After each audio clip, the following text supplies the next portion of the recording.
Hello there. Oh, I damn. like that Hammer is just dropping these cold Star Wars references.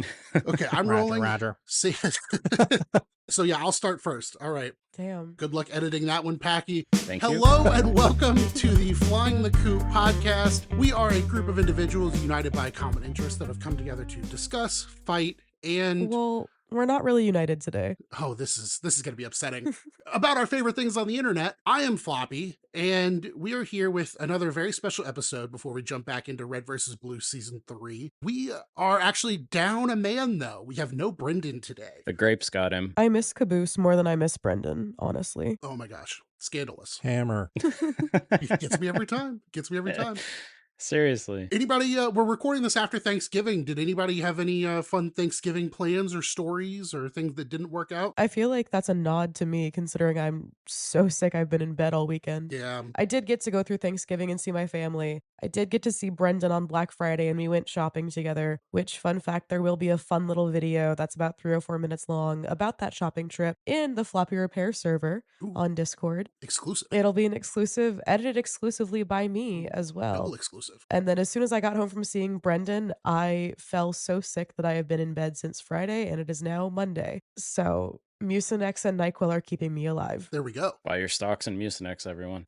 I got gobblegobble.com. Oh. What? Yeah, the turkey that has been basically when Bernie used to do Rooster Teeth's like gifts to their corporate clients, Yep. the cheaper or less important clients got Rudy's or Salt Lick Barbecue sent to them, and the expensive clients like Microsoft got turkey from gobblegobble.com sent to them. Oh. And I'll tell you what, lives up to the hype. Ooh. Is that the same one that Jeff left in the fridge?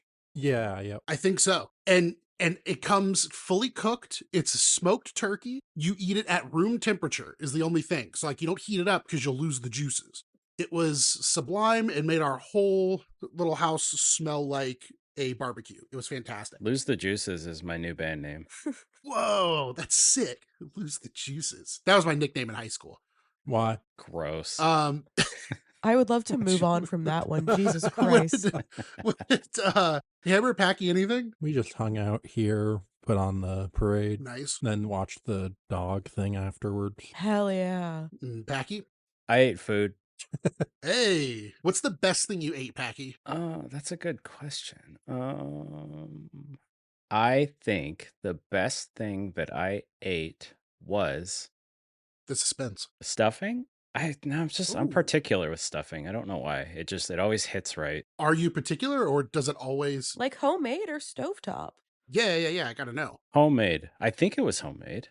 I actually don't know. It's the first time I've There was a had pause actual there. Thanksgiving food in like 6 years. So Oh my gosh. maybe I'm just like, I was missing out and I just, was craving it for so long. Oh man. All I know about stuffing is that I watched my father open a bottle of Jack and pour the entire thing onto his stuffing before shoving it into the oven. And man, that was some good stuffing. Whoa. Man, I love that. Is that a power move? How do you eat that?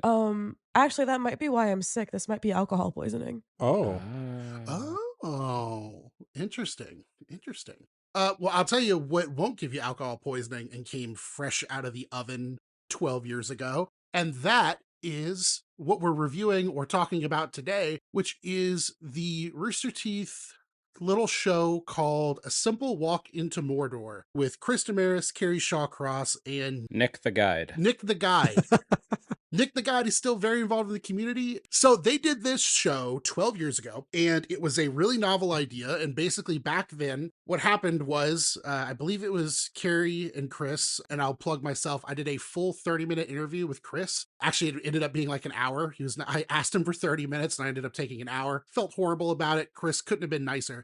But mostly the reason it stretched to an hour was because Chris was so keen to talk about Simple Walk into Mordor. That took up, like, honestly, 30 minutes of time on its own. But basically, him and Carrie came up with the idea and went to Bernie. And Bernie immediately was like, shut up, stop talking. We're going to do it. Don't tell anyone. Oh, cool. They moved the funds around. They got everything ready. And basically, they realized that if anyone heard about this, they were going to beat them to it. So they flew him out there, filmed it in secret, and then actually released the first episode, I think, before they got back. That makes me ask, first of all, who here has seen Lord of the Rings? I've seen some memes. I like how we went straight from classic flopaganda to go check out your channel, straight into a question that my answer is no. Yeah. Packy? Yeah, I've seen it. I was gonna make a one does not simply watch Lord of the Rings joke, but it Mhm. it didn't feel genuine, so Well, we're going to edit something really funny in right there. Except we're not. We're just going to leave. I'm going to cut this part out, and they'll think that was the really funny thing. I mean, Floppy, have you seen it? Well, I'm right in the middle, and that's why I like the little beautiful rainbow we've established here. I saw Simple Walk into Mordor Rainbow? first. A rainbow.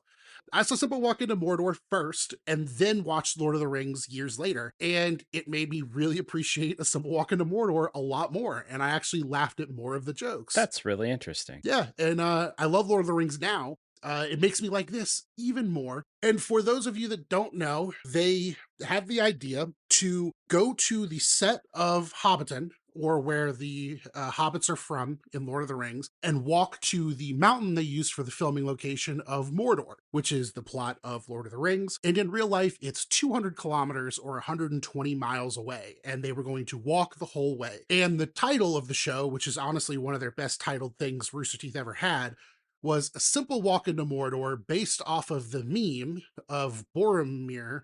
Boromir? Faramir? Yeah. Boromir. Boromir, that's correct. Who said, "One does not simply walk into Mordor." Now, Hammer, as our resident young, are you aware of that meme? Yes. Thank God. Okay, good. It stood the test of time. If I were to say they're taking the hobbits to Isengard, does that mean anything to you? That's probably how other people feel when I talk about Star Wars. Okay, there you go. Okay, so another inescapable meme that I saw before. It's really crazy consuming the memes first, and I really recommend it to both Ray and Hammer, because then when you watch Lord of the Rings, you go, "Oh my god, this movie's just all the memes." And It's so true. and then he says they're taking the hobbits to Isengard, and then you cheer, even though you have no reason to know what that means. I really want to see Lord of the Rings. However, never seeing it is something that I do keep in my back pocket to like Mhm. bribe a man for a date, Smart. because it's a very typical guy movie to have seen. And every single time I get to be like, oh, well, I've never seen it. This is so crazy. What if you showed it to me? Then I can get a man to entertain and feed me and tell me cool, fun facts about something they like. There you go. So The feed is very important, the because feeding me is important. if they're good, you load someone up with food for that first movie, because that first movie, especially the extended edition, the first hour is just vibes. It is just eating good food and chilling vibes. It's perfect for fall. And they really nailed it. I didn't realize this when we decided to do this episode, but they actually were doing this right after Thanksgiving. Yeah, I caught that while watching it. I thought that was incredible timing. Yeah, Yeah. amazing timing. And so, like I said, it is Chris, Carrie, and Nick. They flew to New Zealand. They're starting out in Hobbiton in a really funny shot where they're standing in front of Frodo's house. They immediately are like, well, it's time for us to go. And they start walking, and you realize they're with a tour group. And they walk past all the other tourists. Yeah. The tourists kind of like let them walk by, and then they start their journey, which actually starts with a walk through a field that they did not have clearance to walk through. Poor cows.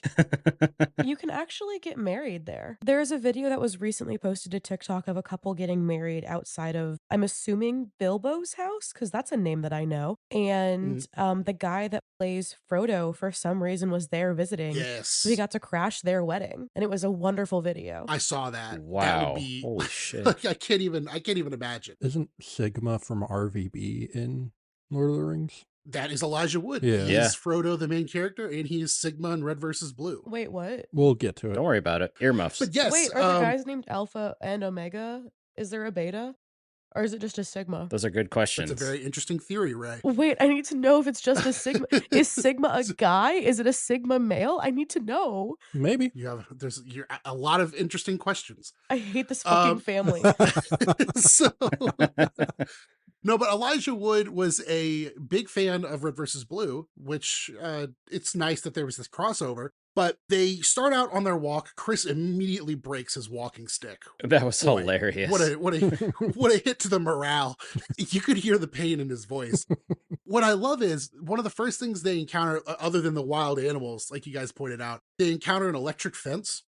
This is where we realize, first of all, I haven't done a good job of setting the scene. They're going to camp and literally walk the whole way. So they have huge packs on their back, and they're wearing, well, Chris and Carrie, the huge Lord of the Rings fans, are wearing Hobbit feet over their shoes for authenticity. And the fellowship garb, too. And the full fellowship guard. This brings up, this is the first section where I can actually talk about this, and I'm so passionate about it. Everything they did in this show is so dangerous, Yes. and I'm really frustrated that they didn't highlight any of the danger until the final episode. I believe after they spoke to the person that ended up finding what they left Yes. at the base of Mount Doom. The absolute, like, brain that it takes as a person to film yourself committing a crime, admitting that you're committing a crime, and then putting it on the internet for everyone to see. Like, that is how you get in legal trouble. You are doing something stupid. Yeah, but they were gone from New Zealand at that point. They were fine. They just could never go back. But they still do. Extradition? Extradition for criminal trespass. Like, obviously, it's not that big of a crime. Like, obviously, no one cares. But also, like, there are so many crimes. They can never go back. That makes me worry about season 2. Oh, no, they do go back. I guess they didn't care about the criminal trespass.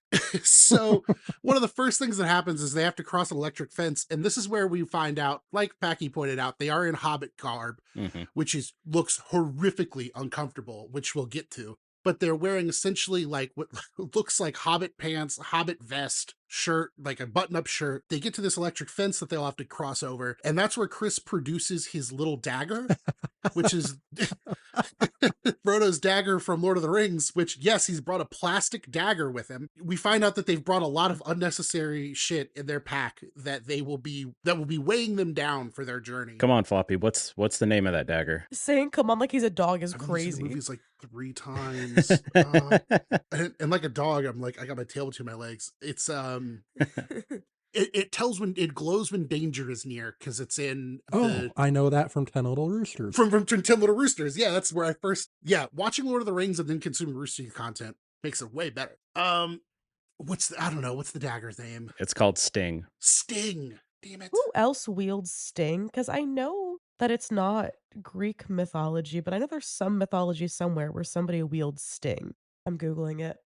Scorpions. The Hobbit mythology. The Hobbit mythology. So they, of course, get, I think Carrie gets shocked Chris gets shocked going over the electric fence. Yeah. So then they start on their journey. They kind of end the first episode with everyone's feeling really good, everyone's feeling great, and then you get Nick, who is clearly the most fit of the group, and he's from New Zealand. He's a local. You can kind of see the terror setting in with him of like, I don't think these guys are ready for this. And he kind of says, he's like, emotions were really high. Everyone was feeling good. But then we started walking and things like kind of slowed down and everyone's in a good mood. And then it just cuts to Nick going like, we didn't make it far at all. So we have to go like, we have to go like, it's 200 kilometers. It's like, we have to go 35 kilometers or something tomorrow. And so they end the first night feeling pretty good, and again in wasted pack space, but I love the commitment to the bit. They brought their portable DVD player and a copy of Lord of the Rings, Fellowship of the Ring, so they could wrap up in style before they fall asleep. Some motivation. A little motivation. Ray, can we get a safety update? Where how are you feeling about episode 1 safety? Listen, episode 3 is where it gets bad. Okay. Then let me plow through. So episode 2 is where we run into our first set of problems. They have to cover a lot of distance in episode 2 to make up for their lack of their lack of vision. Wait, actually, no, I can give you a safety update on episode 1. Okay, give me a safety What update. the fuck are they doing? They're walking 20 miles a day with how much training? Mm-hmm. They said they did 6 with their packs, but they wore their hiking boots, but they didn't wear the Hobbit feet. So Our heroes wake up early the next day and they're making breakfast. Things still look pretty nice. Notably, they're making breakfast with their poop I shovel. was just gonna say I have that in my note. So, and I have a question about that. Yes. If you're cooking with a poop shovel, is that the same as eating when you're in the bathroom? Yes, Okay. it's worse actually. I'd say it's the close. I would say it's like using your toilet paper as a placemat. Okay. Well, your toilet paper or your toilet seat? That's like sitting backwards on the toilet Yeah. and putting it on top of the water Because I holder. don't think you're wiping with a shovel. Oh no. Which is how apparently like almost how Andrew Pan eats. We get one of my favorite moments from the whole series where they walk up to two RVs that they just find parked Oh, yes. because they're out of water, and they start explaining to this very nice older couple that they need water, and this nice New Zealand couple basically says like, "Oh, what are you doing?" And they just say, "Oh, we're walking to Mordor," and there's just this long pause. That's a different thing to be doing. Well, no, that's the thing. So that's what the cashier says. These people don't say Oh, yeah. they just stand there, and obviously there was some editing used, but they go, "We're walking to Mordor."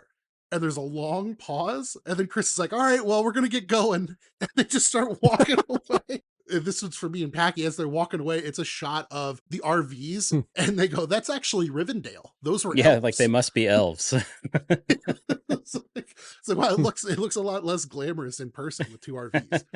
Then we get to 1, 2, 3. oh, we got a Brendan. Then we get a Brendan. It was really weird counting down without you. We're in the middle of episode 2. This is where, unfortunately, a fire starts to begin in Carrie's loins. Jesus Christ. Barry's loins. He begins to chafe because the poor man, and like Carrie, like I think like he's a guy who's got to worry about them thighs chafing. Mhm. You got to take care of those puppies. And when you're walking 25 miles a day, it's too late to start putting the cream on. Anyone who's chafed knows it's too late once it's there. This sounds personal, Yep. Floppy. Are you okay? Oh yeah, this is when you got to switch to the medicated baby powder. Classic rookie mistake to not pack that. They could have packed that instead of the DVD player. There's actually a really wonderful thing that you can use called Body Glide, and it's made for runners. And it's like a deodorant stick that you just rub on your thighs. Wonderful. Love it. You can buy it at Target. But that's the thing, you got to do that first. Oh, If absolutely. you don't do that first, and that's the problem too. Once the rash is there, that's where you just got to go full baby powder, like the one that burns and stings and makes you want to die. If they were practicing this walk for 6 weeks, why did Carrie not know? I don't think they actually practice for 6 weeks in those clothes, because those clothes are just ripe for chafing and issues. Well, what's the fabric? That's what I want to know now. I'm pulling it up. It doesn't look comfortable. Probably costume. Yeah, Nick's actually wearing clothes, like shorts and a t-shirt, and Carrie and Chris are again wearing costumes. This is the episode though where they take mini breaks for their feet and Carrie to start tending to his loins. And this is about the time where they're kind of sitting down. They acknowledge that they're not really getting anywhere. Carrie says, when we're walking, the time doesn't move fast. But Nick's like, no, the time moves fast. We just don't get anywhere. It's kind of teased that they're going way slower than they think they're going to be going. And that's when they find out right before they make camp for the night that the mountain that they're hiking to has started to ash and erupt. So they may not even be able to make it to the mountain. Okay, so I pulled up episode 1 and I'm looking at it and it looks like they have a polyester blend, probably like a cotton polyester blend for their pants. It looks like Carrie is actually wearing like a nice wool cloak, which is crazy. But oh my god, a cotton polyester blend to walk 120 miles? Are you fucking stupid? This has been Ray's safety update for episode 2. That does not bode well for the man's Bilbo Baggins. Jesus Christ. So after night 2, they have to go 21 to 22 miles, which includes going through a forest to be able to get to their next campsite. This is where we find out that Nick's sister has been quietly supplying them along the way with water, snacks, I'm sure air conditioning at some point. A pretty crazy thing happens at one point because they have to, when you think about them filming this, it's really interesting because they would have had to, like Nick is usually carrying the camera, which what a hero. And Yeah. he would have to run ahead, get a shot, run back and get a shot from behind or vice versa. Or Nick would climb up on something to get good shots. So Nick was a real trooper through this whole thing. The 2013 or 20, was it 2012 or 2013 when this was filmed? 2012. Yeah. Yeah, 2012 camera gear, no less. Like I can't imagine it was at all convenient for this kind of work back then. No, and the audio is very clean. And they walk across like a fun little bridge. Chris gets to pet a horse, which is pretty insane. Yeah, he didn't chase it either. Horses are just really big dogs. Yeah, horses are beautiful dogs. But then this is where we really get to see the wear and tear starting on their feet. Ugh. Hmm. Which, back to Ray's point, they say they trained for 6 weeks. I have doubts. You interviewed him. You should know. I just would like to know what the training was. Did they go walk I mean, for this kind of thing, you'd probably you'd want to work up to probably what you were doing, right? Like 15, 20 miles a day. So I have beef with this episode specifically because this is the episode where they start to like pop stuff on their feet, right? Ugh. No, I think that's episode 3. This is where they're still trying to bandage. But please tell us about it because I agree. So in episode 3, they eventually start popping their blisters, which is genuinely a horrific thing for your body. Like as a person that has like contamination OCD, that has to have things like out of my body in terms of like zits and everything because it feels like an infection, you have to just leave a blister.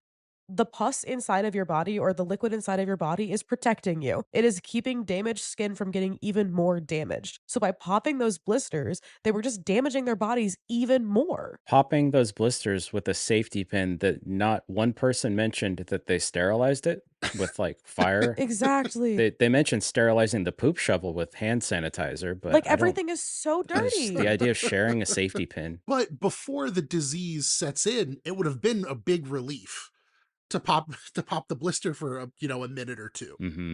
I've And good Lord, as bad as the blisters were, though, every time you see Carrie doing that cowboy walk because of his chafe, Oh, I mean, on yeah. day 2, that's brutal.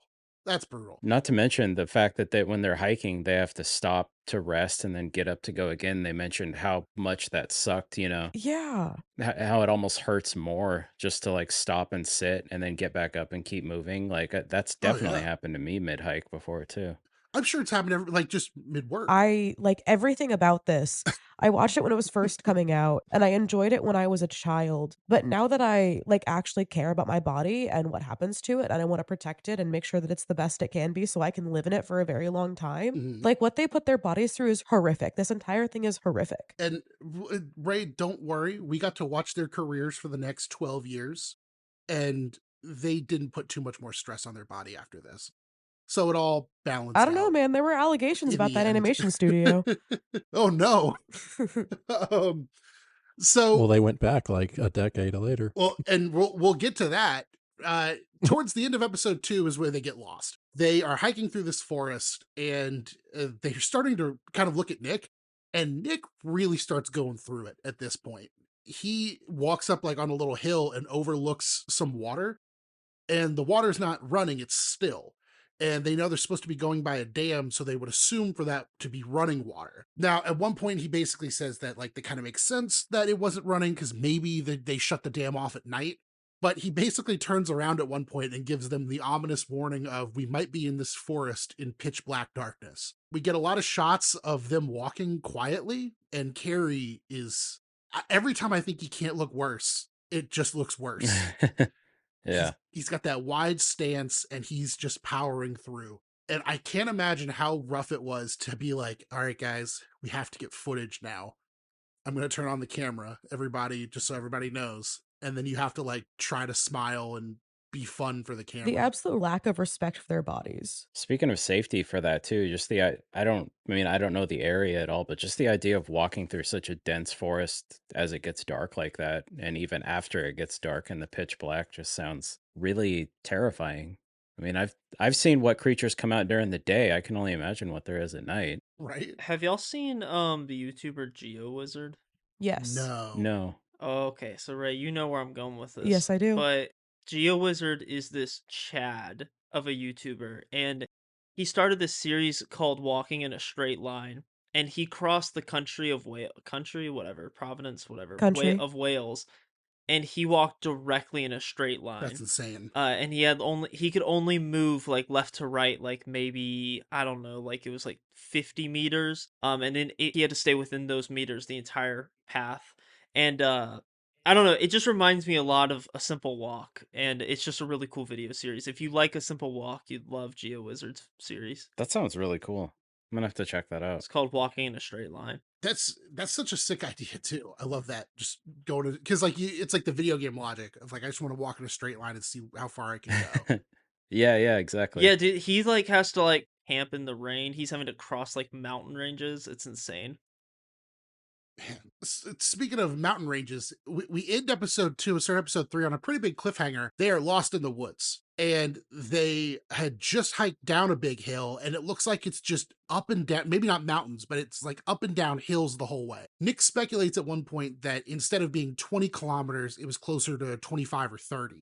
Their feet are coming apart, and they finally make it out of the forest, only to realize that they still have to hike for about another hour to get to where they need to make camp for the night. And Carrie just wants to stop there and just be done. To which Nick says, "We will literally not make it if we don't push through." Carrie just falls asleep on his hand. And this is the first part where he finally turns to Chris and goes, "Look, can you just shut the camera off? Like, this is too much." For a guy who's usually so committed to the bit, that's I can't imagine what they were going through at this point. Speaking of bits to be committed to, you said they're lost in the woods. Are they somewhere in New Jersey and they're never gonna make it to LA? This has been Culture Hour with Ray. That was a quote from a song from the Percy Jackson musical. Back to you, Floppy. So we get to episode 3. After they wake up the next morning, they're actually in pretty good spirits. They are walking along the road, cars are passing. They get a couple of beautiful shots of like setting the camera down and then walking past the camera and then walking way past, like way past the camera, which means, Nick had to run ahead, grab the camera, set it up. And then they end up going to a little town where they get to refuel a little bit. This is where we get what Hammer talked about earlier, where they tell the Oh, cashier, that's a different thing to be doing. they Yeah. tell the cashier that they're hiking to Mordor, and she's just like, okay, well, she even says crikey. She hits us with a crikey. They're like sitting on the floor, like bandaging their feet and stuff. Yeah, and Yeah, they cutting ask, his toenails with scissors. yeah, they ask her for scissors, and then they start popping their blisters and cutting off their toenails with scissors. And then it's this great shot. It cuts to this old man who just looks horrified and looks directly into the camera as they're just sitting on the ground in front of the register. The locals of this, rural New Zealand town keep walking past them. But this is where we get, I believe, our first crime that our first big crime. Big Our crime. first All crime. crimes are crimes, dude. all crimes All are crime crimes. counts as crime, and all crime is not legal for 12 hours. This is not the fucking purge. You're in fucking New Zealand. So ironically, the first thing they do is start smoking a pipe. I don't know what they put in the pipe. I imagine some sort of like An herb. thing you put in pipes. I don't know. Tobacco? Yeah, a little maybe tobacco, some sort of herb. They because what's better when you're walking 25 miles than to start huffing from a hobbit pipe. You guys Yeah, ever why smoked not? weed? Why not hack up a lung in the middle of a hike? No, Ray, that's illegal. Crime is crime. Damn, got him. You guys have Got never him there. smoked weed? That's crazy. I mean, we're watching a show about admitting to crimes. I was never cool enough to smoke weed. I was cool enough to yell at sheep, though, or lamb, which they kind of just start harassing the livestock at this point. In maybe the worst part of the whole documentary, they stop because Carrie realizes at a break point about an hour back on the road, Carrie stopped and left the ring that I guess I didn't set that up. One of the things they're doing is they're carrying a little replica of the one ring that they're going to throw into the lava of Mount Doom. And Carrie's left it very far back, and he clearly feels horrible about it. And then Nick is asking, because Nick's the most in shape. He's like, "Oh, I'll go back and get it." He's like, "Where is it?" And Carrie's like, "No, it's okay." But then Carrie tells him exactly where it was. So Nick just starts running. I mean, Carrie stayed this useful for the entire rest of his career. Oh my gosh. Well, it's even worse than that, because I get it, Carrie. That's a fucking bummer to be that guy who causes that problem. Oh, yeah. But what's the first way to get out of a hole, guys? You got to stop digging. Get a ladder. And poor Carrie, in a move of solidarity that they don't really talk about, he walks back in the direction that Nick just went running. And then Nick catches back up to Chris, but now Carrie is now even further behind because he started walking back in that move of solidarity with Nick. Oh man. So delaying even more time. Fucking brutal. Yeah. They're coming apart at the seams now. It's the thought that I counts. mean, are they pitching themselves for parts in other people's dreams? This has been Culture Hour 3 with Ray. That was a Fall Out Boy song lyric. Whoa! Fallout Boy. The song lyric is, I'm coming apart at the seams, pitching myself for leads in other people's dreams. So much culture in this episode. But in this episode, they actually get really far. They end up going 29 miles and making up some time, which good for them, because they, in the episode, actually being able to see Mount Doom in the distance. Except it's not. They're wrong about it. Yeah, I was gonna say, wasn't that not the mountain, but they thought it was? They thought it was. I have a note on that too, that I understand that feeling, because where I live in Washington, there's a really big mountain, and I think it's the largest mountain in the Cascade Mountain Range. Mount Rainier? Yeah, Mount Rainier. And it's a sight to see. And even after living here for like 10 years, anytime you get to see it, there's that sense of like, oh, it's going to be a good day. Like when they said they saw the mountain and they felt that sense of like excitement. And like, I know how inspiring that sight can be. Man, and you're not even hiking there. I'm not, no. Man. Well, their blisters are coming apart. But at the start of episode 4, we get a lovely little conversation of Chris with his mom. Tells her they're going to go to Mount Doom, and she basically says why. Queen. And her main concerns are whether or not it's safe, and then whether the locals will think that they are terrorists. Listen to your mother, guys. They might now. So that's good looking out. That's a good mom. It's a good mom. Good looking out. So they have to jump a fence to be able to take a huge shortcut. They feed a horse some sort of something. I don't remember what it was. It was like an apple. And then there's like a big stampede of sheep. Basically, it looks like a lot of, like, it's very clear they're not supposed to be in this Every area. time I see somebody feed a horse an apple, I always think of Barbie Horse Adventure on the PS2. Like, feeding a horse an apple is a thing that you absolutely do, but it is such a big plot point in Barbie Horse Adventure that is the only place that people ever feed horses apples in my brain now. This is Culture Hour Part 4. Hell yeah. We were racing to it, Packy. I know. This is what happens when I'm sick. This is what happens when the drugs wear off. I just start referencing things. We were horse racing. Horse racing.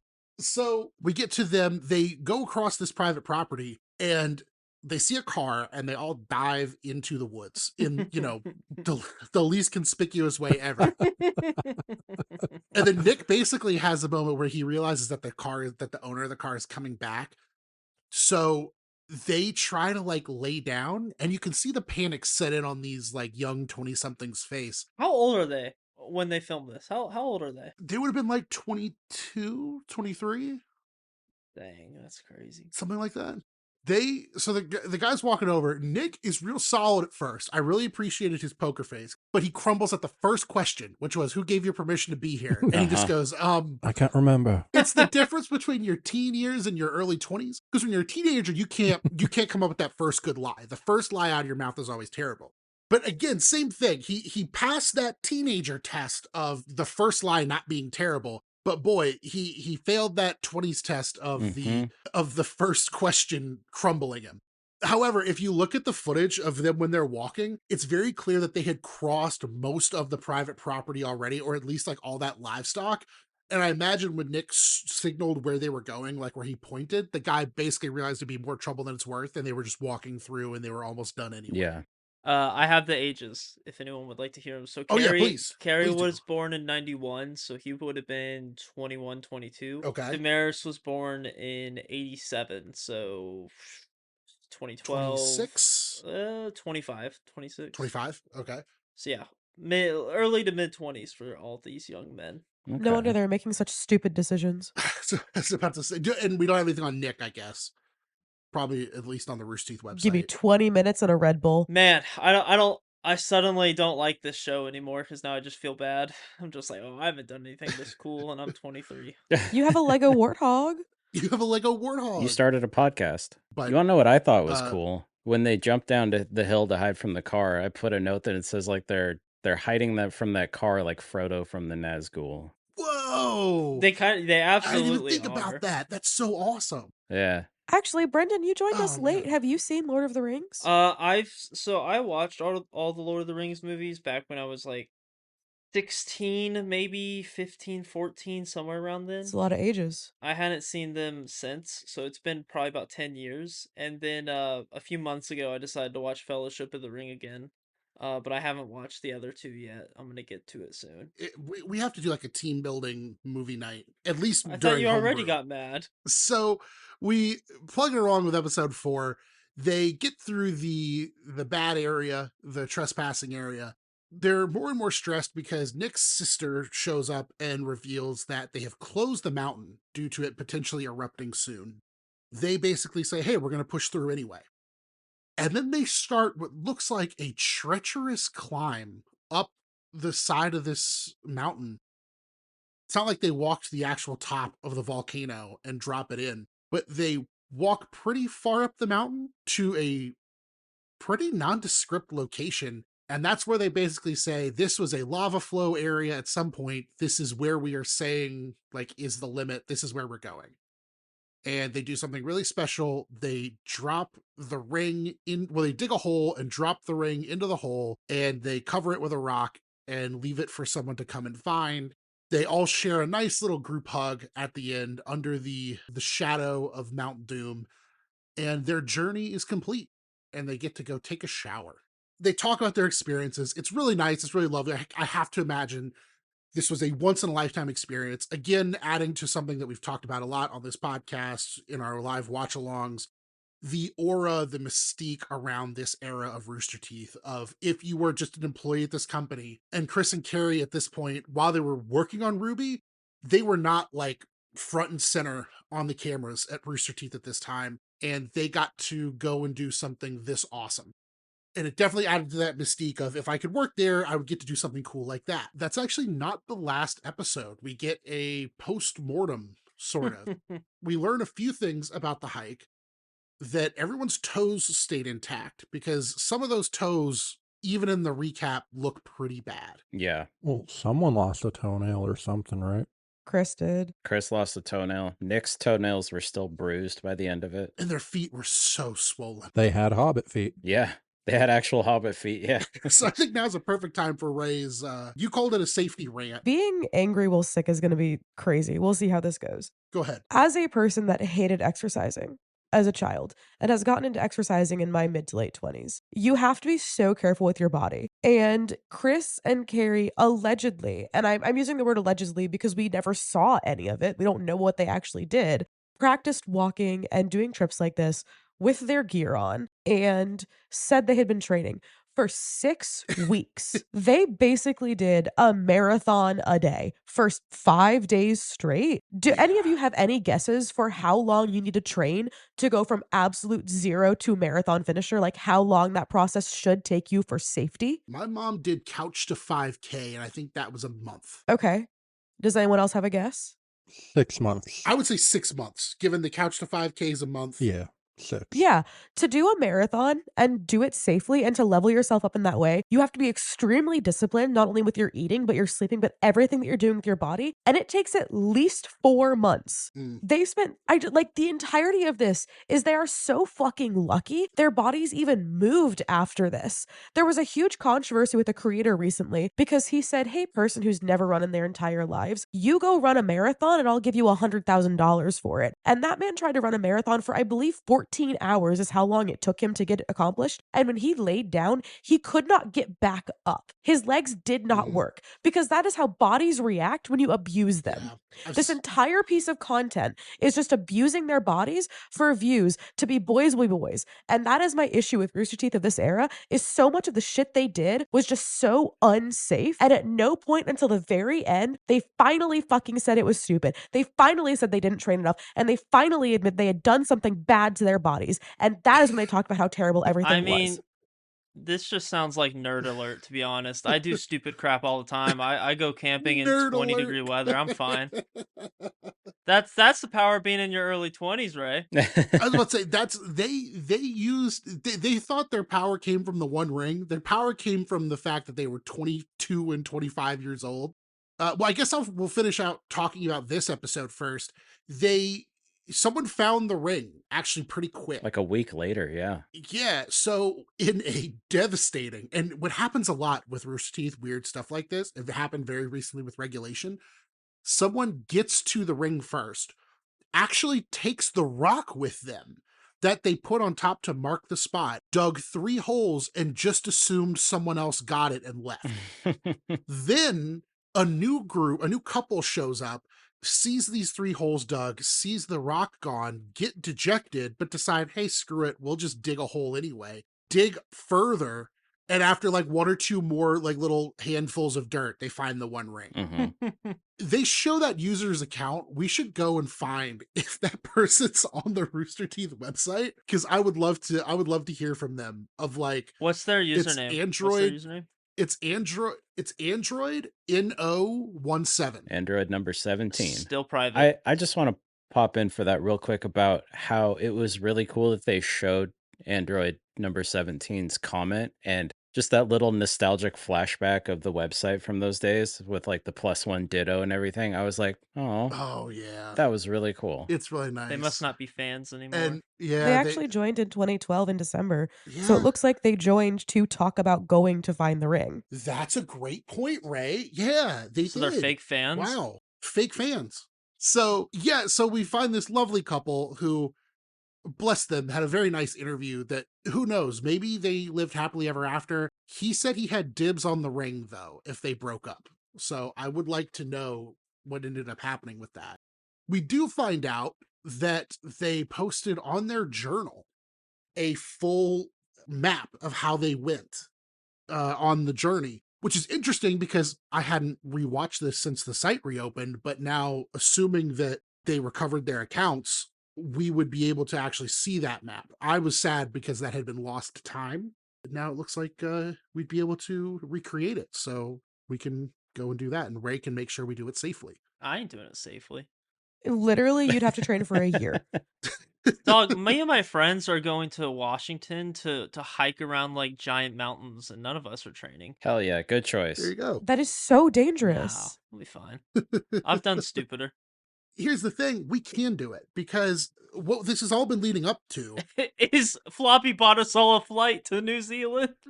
Yeah, We're going, boys. We're congratulations. going. It's gonna be like that episode of The Office where it's like, no, I actually got you guys. I rented Lord of the Rings 1 on YouTube in standard def, so it's not quite as good. And yes, it's only a rental, and you have to share it. So we find out basically, Rooster Teeth had their 20-year anniversary in 2023, and one of the things that they announced was they were going to do 20 videos that were callbacks to old content. They did like a anniversary short, they did an anniversary RTAA, they did an anniversary Rage Quit, and then they did something pretty cool. They did an anniversary episode of Simple Walk into Mordor where they revealed they were doing a Simple Walk into Mordor 2. 10 years later, with both of them being 10 years older, now 32 and 35. I actually went to the panel at RTX 2023, Oh, cool. which was the last RTX, where it was the most lovely time. And again, part of the reason I pitched us to do this, they came out, it was Nick, Carrie, and Chris. They talked about doing it again. And before the panel started, we watched the whole thing. We watched all of Simple Walk into Mordor. They shut their lights off. It was hot outside in Austin because it was July, so it's 1,000 degrees. But in the room it was cold. I had a spiked Tito's and sweet tea, and Mrs. Floppy was sitting next to me, and she fell asleep on my shoulder, and then I was just kind of dozing off in this cool convention hall, completely dark, with Simple Walk into Mordor playing, and I'm sipping on this Tito's and sweet tea, and it was like this ultimate moment of euphoria. I was like, this is the coolest, nicest thing I've done in a while. Then they talked about the next bit that of the trek. They answered a few questions, and then they played us the first episode. They actually do a really good job. Way better, I think, than the first one. And unfortunately, the company, I'm sure this was a HBO level decision, they locked it behind the paywall. So from who I've talked to, nobody really watched it. No, I know you've raved about this for a while. Like even on Yeah. your YouTube channel before I was talking to you, I remember you'd go Mhm. on about how good A Simple Walk 2 is. So it's been something I've been kind of interested in watching. Yeah, yeah, same. Yeah, I watched it back when it came out. It looks like it's free on the site now. It should be because they put so much more effort into it and there's still a lot of drama in it, but they did the coolest thing. And like, obviously Brendan will know because he's heard me talk about it before, but they were so smart this time. They made a podcast, like a companion podcast where they just recorded themselves walking and they did it. There's both an audio version, but they also filmed footage. So you can watch them just walking along this like beautiful road with a sunset in like this gorgeous view of New Zealand, and they're just walking around along the road talking shit, talking about the last time they did it, just hanging out. And they released like 5 or 6 episodes of that, one of which happens when they are again lost in the woods where it happens the second time. And you get to hear them right before they realize they're lost, and you get to hear them after they've come out and they're okay. And just so good, but again, locked behind a paywall and no one saw it. And I brought it up to Chris when we were interviewing, and he said he just thinks that the paywall kind of killed it. And they have an idea that he says he's extremely excited about, and they are just waiting on the funding. They have, they basically said it's an idea like Simple Walk, because the show when they released Simple Walk 2 was called, there was a tagline at the top that said IRL Adventures, A Simple Walk into Mordor 2. So IRL Adventures was going to be a show that they launched, and this was like their pilot. And of course, they locked it behind a paywall. Not they Oh. being Chris and Carrie, but I wonder they locked if it behind a paywall. I wonder if that's something that would be an actual Rooster Teeth production. I wonder if Carrie and Chris would be willing to actually collaborate with the new Rooster Teeth to get that made, or they would do it completely independent. Brendan, that would be a great question because and I told Chris when I was asking him the question, I was like, I don't even want to ask you because, like Bernie said when you brought them this idea, like he said, don't talk about it. I don't want anybody copying this. And they have apparently an idea that Chris says is better than this one of something to do. And he's been sitting on it for 5 years. You know, I would love to see what it is because they definitely put their all out in the first one and threw safety to the wind, as Ray so nicely pointed out. And then they were more safe the second time, I think. I feel like they were more safe. They did better the second time, which I think is them being in their 30s and being much more careful. Boo. And that's way less entertaining. Yeah, Think about if RT Life was full of people in their 30s. Ugh. if only. I mean, that's like the entire thing that Michelle Khare does on Challenge Accepted. Is she takes time with her body and she gets it up to par and she gets millions of views for doing these incredible, amazing things. And she does it properly with her body and she really Yeah, stresses doing it properly and taking care of your body. but I want to see 2 nerds do it unprepared. Dude, doing stuff properly would be so okay. Like, here's a great example. At work, I had to destroy this box, and me and this 17-year-old kid were working together. And I was like, I'm gonna jump on the box and try to flatten it. And he's like, dude, that's such a great idea. And I'm like, I'm definitely gonna slip and fall on my ass. He's like, I'll count you down. And he counted me down, and the exact thing that I said did happen. And it was hilarious. And we all laughed. And could I have almost crushed my skull? Yeah. But was it worth it? Absolutely. We all had a good laugh. I feel like you would have gotten a concussion and broken your tailbone more than crushed your skull, but okay. Either way, it was a good laugh. It makes my back hurt just thinking about it. That's the thing. It was a lovely story, a lovely adventure of a few nerds getting together, doing something crazy, something that I hope we get to do in some way. That's a simple walk into Mordor. We may do season 2 at some point. If you're watching still at this point, then you probably already know. I think we said earlier that we're doing Red versus Blue season 3. Woohoo! We kind of took a break to put a buffer in before we started season 3 with these 2 unique little shows. We also wanted to kind of take advantage of the holiday vibe. We're coming back next week with Red versus Blue season 3. And Ray, I know, is super amped about getting some closure about someone named I am Sigma. like so painfully sad that I can't just sit down and listen. No one make a big deal about this. I'm, like, actually bummed that I can't just sit down and go watch Red versus Blue at the pace that I want to. Like, I understand that it's important as a person that's never seen it for the podcast to not watch it so that I can give my, like, actual reactions to things as they're happening, and I understand what I bring to the podcast by doing it at the pace that we're doing it. Oh my god, if we could film an episode of this podcast every single day so I could just watch the show, I would be so happy about it. It's gonna get so much worse post Blood Gulch. You're feeling a lot of the pain we felt back in the day when we had to wait each week and several It- months. What Packy just said is true, but what Brendan said is even more true. Once we get a little deeper and these seasons get longer, it's going to get worse because Oh, the story season 6. really Yeah. opens up. Oh Like, my god. Yeah. Yep. You're cooked. yeah, it's going to be rough. You know what? You know what they said to me when we hung out at the mall the other day? They're like, Oh, what? "Are any of my theories true?" And I said, "Maybe." Oh my I God. said, maybe. And I was like, "I'll What? tell you this: we react to every theory you have the exact same." And they told We me do. one theory that I was like, maybe that's true, maybe it's not. We're gonna react the same way. We're not telling you. And then they were Yeah. very upset, and I was like, Yeah, Ray, that's Well you done. can't do it. Stand Yeah, your good ground. job, Brendan. What the hell? Ray's trying to sneak it No, away. I'm not. I was just asking a question. We were talking about it. Hey, we're just asking questions, man. Just talking about It's one of stuff. those things where I didn't actually want him to give me the answer, and I would have been upset if he actually gave me the answer. And I think Brendan knew that I didn't actually want him to give me the answer. mm-hmm. Oh, for sure. But I mean, speaking of that fun little event, Brendan and I hanging out at the mall, fun little story for the podcast.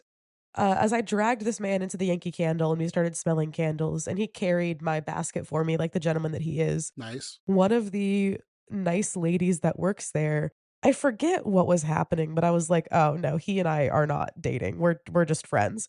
And I think I paused before I said friends. Oh no. And Brendan was like, "Why was there a pause?" And I just point blank said, "Do you want me to tell a stranger we met doing a podcast about Rooster Teeth together?" Oh yeah. I Yes. said it Yes. quite loudly too. And I was like, I just wanted to die. I'm like, great. I'm so happy this cute girl now knows that about me. Oh, Fantastic. no. I have more stuff to say about a simple walk. Oh, Bring it please on. do, Brendan. Go ahead. I just wanted to mention you touched on it a little bit. I love this era of Rooster Teeth, man. Oh, that yeah. that 2012 is my single favorite year of the company ever. Oh yeah. Ever. It's the best. It's the best year. But It's like Prime 636 era Rooster Teeth, like Achievement Hunter's just going at it. The company's not like super massive yet. Oh my god! And you can feel it through the video series. Like it's got that like peak Rooster Teeth charm. oh yeah, and it's again, it's a show, especially the second season 2. It's a show that like let me look on YouTube. Does anybody have the view number from the first episode? It's not what you'd think it would be. I was surprised by it when I saw it. Yeah. It is 900,000 views. Yeah. I mean that's Rooster Teeth That's back then. It was criminal. popular. No, that's popular. What? But after 12 years, that's criminally low.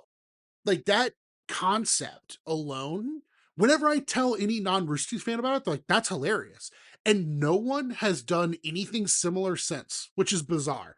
I felt like Mr. Beast would do like this kind of thing. I mean, obviously, Mr. Beast did get, 400 million views.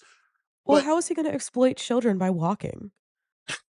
but to Brendan's point, like, yeah, it was huge at the time, and I would bet most of the 900,000 views came, I'd say probably 700,000 of them came within the first year, because it was right at that time where Rooster Teeth was like, they were putting out amazing content. It felt like you were in a secret club because you knew about it and no one else did yet. When do you think Rooster Teeth like really, really, really had that second? Golden Age? Like 2013? Yeah, I'd say 2013. I'd say the RTAA is taking off, mixed with Achievement Hunter, Minecraft Let's Plays, and then followed by Ruby. I think like they were different types of fans that were coming on, but I think really 2013 to, I don't know, when did Ruby release? Probably around 2013, 2014, right? 2013, I think. 2013. So yeah, I'd say 2013. If we could see a graph of Rooster Teeth taking off, I think I would probably say Oh, 2013. you can. Hold on, I'll do it. Give me 1 second. Oh, please do. Oh, Google Trends. If I had to guess what that graph looks like, I would guess that around when Genlock came out and was bad is when everything started In the going past down. 24 hours, Rooster Teeth peaked at 9:40 a.m.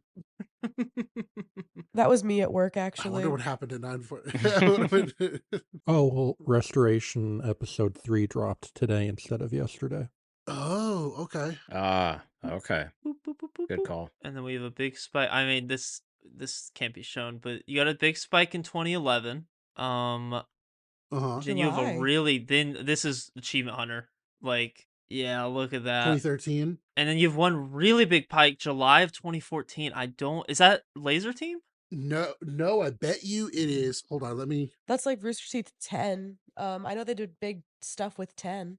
hold on. I have a video that I could almost maybe attribute this to. So from June of 2014 was when they started doing the GTA 5 heists for The Achievement Hunter. heists were so good. Oh my god. And everyone at the time was waiting on Grand Theft Auto heists. Oh, interesting. I'm fully convinced that they had so many people come over for the heists. Then they found the Minecraft Let's Plays, and then people started going through the backlog. So yeah, I really hope that one day we cover Achievement Hunter. Man, can you imagine back then telling somebody that GTA 5 would outlive the company itself? that's GTA 5 outliving the company.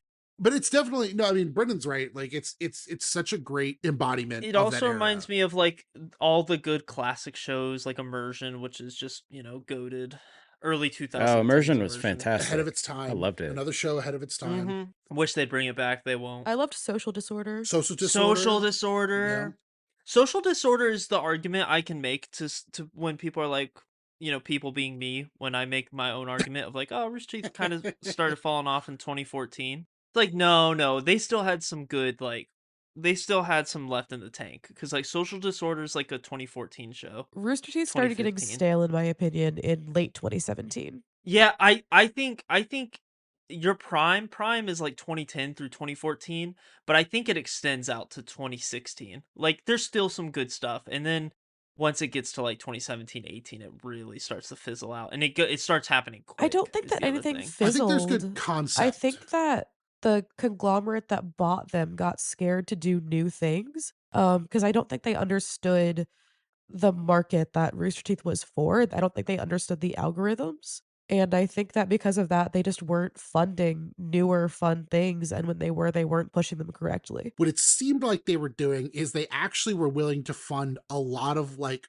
first episodes of things. Because that's around the time when they started doing, remember the pilot week Arizona Circle. where they just started showing. Yeah, like Arizona Circle even came later, but like they would do like they had that news show that was like the weird like skit news show that they started. They had Sports Ball. Like there was a bunch of stuff that would get like one episode or like one group of episodes. It wouldn't be popular. It would immediately be shelved.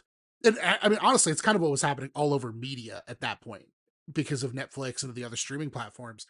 But it felt like they would say, oh yeah, you guys want to do this? Here you go. Here's a little bit of money to start doing that. Oh, it's not doing well. Never mind. Cancel it. We can't give you the money. I mean, your argument perfectly kind of fits into mine because, like, they were trying to be streaming through the RT website, but they weren't fostering their other flows of income. I don't want to give them the out of they weren't considering new ideas because they were doing something worse. They were saying, give us your ideas. We'll partially fund them to where you can't do them the way you want to. And then we're going to shut them down. And so then all of a sudden it becomes a property of, like, think about how many properties that Warner actually owns now because there were like 5 episodes of it, or worse, 1 episode of it, and nothing ever happened. Wile E. Coyote versus Acme. Oh, man.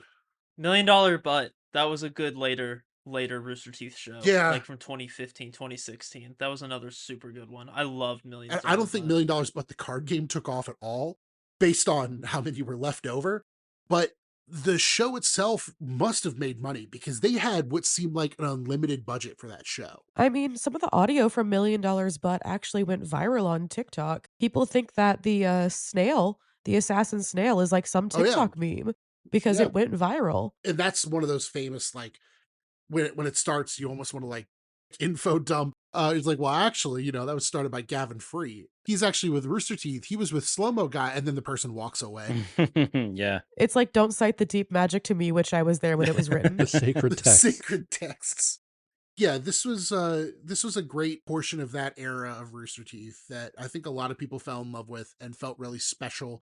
But that being said, like Brendan pointed out, I think could be cool if, Bernie threw some money at him. And it seems like it would be perfect for this level of where Rooster Teeth is at. And I think with like some well-made shorts promoting it, I think people would get behind it. It just like it would just be such a good look for the new Rooster Teeth, and especially just having that be a site exclusive, because I personally am enjoying everything Whew, staying on but the do site. other people hate it? Even if it's not necessarily great business wise, but Bernie even mentioned it, I think, on the Q&A recently, where he's like, they became too dependent on YouTube and they became too focused on YouTube versus keeping the focus on the site until it was too late. But like, yeah, I would love to see like an exclusive series like that make its way to the site. Hell yeah, that'd be awesome.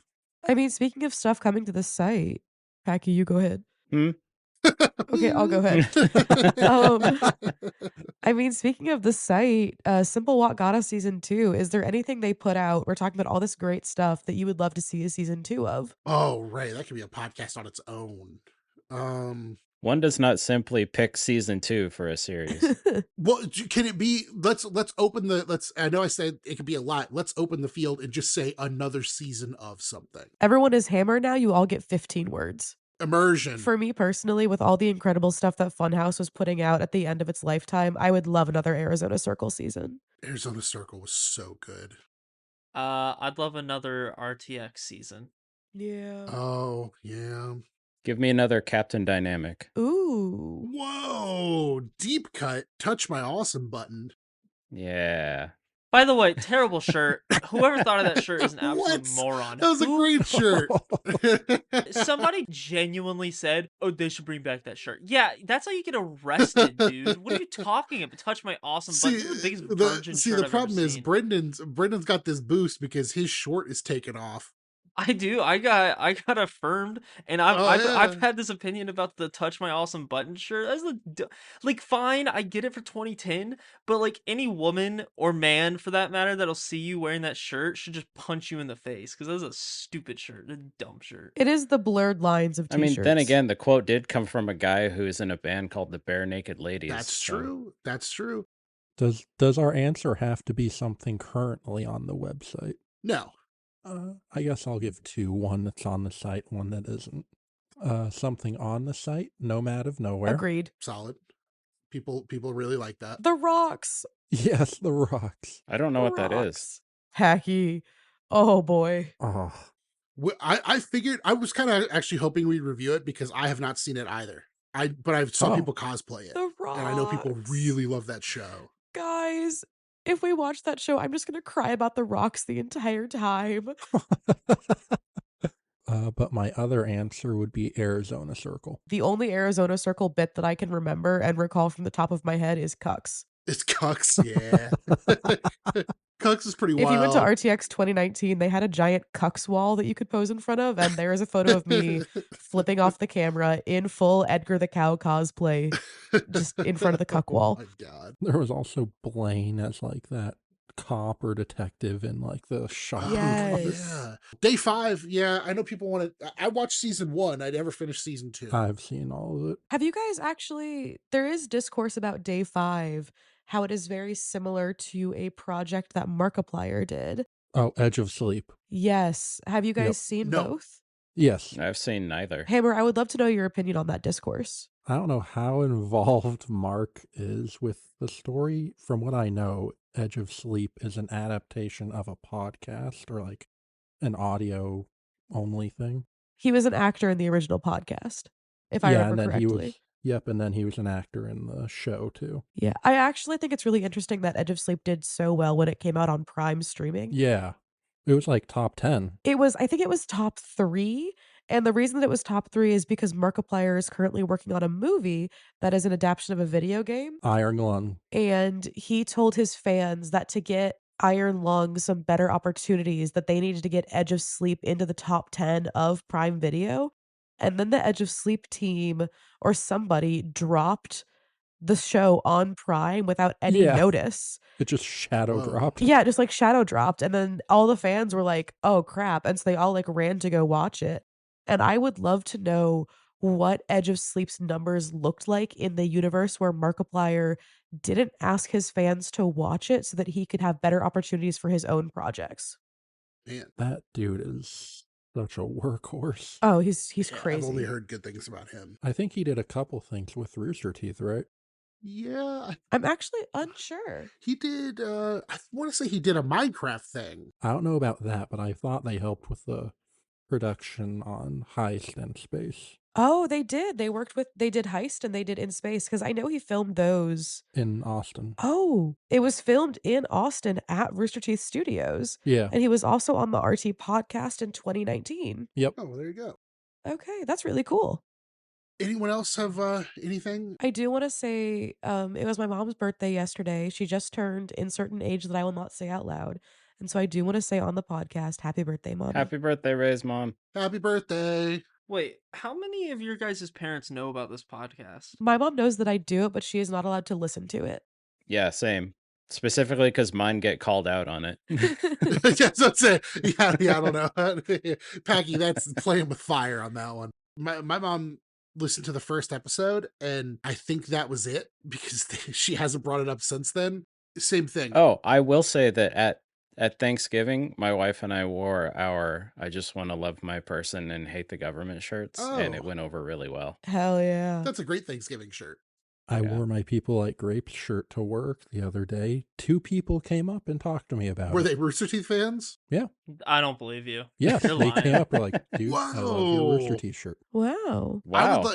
so like Brendan, if you saw somebody with a People Like Grapes shirt, are you approaching them? Yeah, I'm approaching. Is it the original or like the old? Like, which one is it? You can't tell. I would go up to them and be like, "Did you buy this in the last year?" And they go, "No." That's your first question. You just Jesus Christ. You don't even say like, "Hey, nice shirt." And then I go either one of two responses. If they go, "Yes, I did buy this in the last year," and I go, "You on the site?" And they're like, "Yeah," and then we're friends, and then it's cool. If they're like, "No, I bought this. This is a retro shirt," then I piss on them. Can you- Whoa. Jesus Christ. Because I need a part 2 Brendan of that walks up short. and says, "I hate Oh, grapes." okay, so I'm just gonna repeat it so we can have a clean one. So if I saw someone and this is like a telltale adventure, right? Like this, if I go up there, I'm like, "When did you buy that shirt?" And they're like, "Within the last year." And then they're like, "Yeah, I bought it like 2 months ago." I'd be disappointed, but I'd be like, "You like the new Rooster Teeth? You listen to Morning Somewhere?" And they'd probably be like, "Yeah." And I'd be like, "Cool." I'd be like, "You use the site?" And they'd be like, "Hell no." And I'd be like, "Ah, makes sense." And then if they said though that they bought it like 10 years ago, then I just spit on them. Hakatua, right there. Haley Welch? I'm glad we're getting the I wish. the pop culture references out of the way. Baddie alert, Ray. Baddie alert. Baddie alert. When are we going to have our own scam coin? Oh, dude, a flying Coop coin. Oh, Coop coin. Ooh, I'd flip that in the air. What is hey, wait, I have a question. Okay. What does flying the coop mean? So We're breaking out of the fucking hospital we all met in because we're crazy. when I thought of the name, I'll give myself the credit for this one. My thought was how we would start with Rooster Teeth stuff and eventually branch out. And Rooster Teeth recently ended and has branched out to other things because they flew the coop. And we are flying the coop slowly that our audience won't know. And the next thing you know, we'll be talking about Our trip to Mordor. the newest, our trip to Mordor, the newest season of Dispatch, season 5. And people will be like, wait, this was a Rooster Teeth podcast before. And it'll be really hard for them to recommend to other people because they're going to say, oh yeah, no, they used to talk about Rooster Teeth stuff, but now they don't really do that anymore. And the funny thing is, none of us have a pilot's license. We're just kidding, Bernie. This has been another episode of Flying the Coop podcast. I hope you enjoyed the fun Rooster Teeth vibes, the discussions, the nostalgia. Guys, This he's is what we floundering. usually do. Someone play the music. This is usually what we do when the podcast is over. So we did Send it us when the emails. podcast was still running. Send us emails at flyingthecooppod Nope. mail. Man, who's flying this coop Jesus anyway? Christ. Not floppy. Hammer hit us with the email. as the music's playing. Flying the coop mail at gmail.com. Wait, that was Yeah. so sensual. Hi. Yeah, so you have to say it Hammer. like that. Oh. Hammer. Good night, everyone. Good night. I don't like how that feels. I might.